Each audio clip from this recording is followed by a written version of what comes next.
Greetings, Grand Avenue.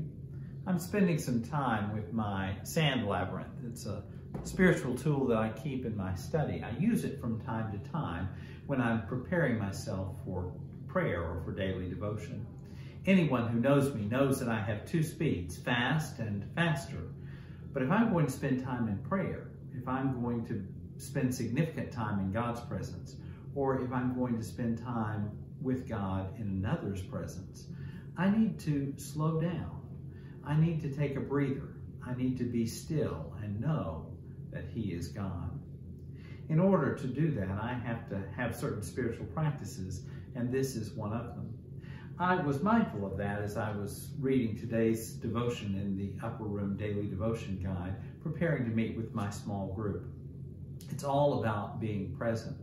In it, Christian from Illinois talks about his experience. He meets each Saturday morning with a men's group at a local restaurant. They share news of the day, but then they also engage in spiritual conversations with one another.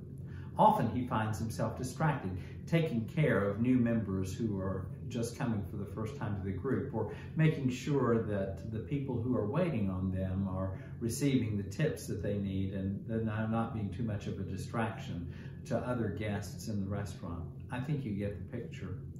He indeed uses that as an occasion to talk about the distractions that sometimes he faces. I'll bet that you face distractions too. As you're reading today's devotion, you'll find a link to it in the comments and description attached to this video. Maybe you'll take a moment to think about some of the distractions that you encounter in your daily walk. And you might think about some ways that you can overcome those as you are sharing them with others.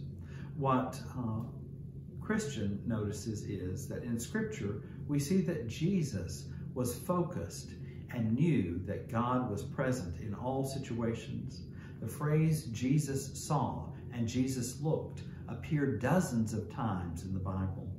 And in today's reading, Jesus was surrounded by people and noise, and yet was able truly to see one man.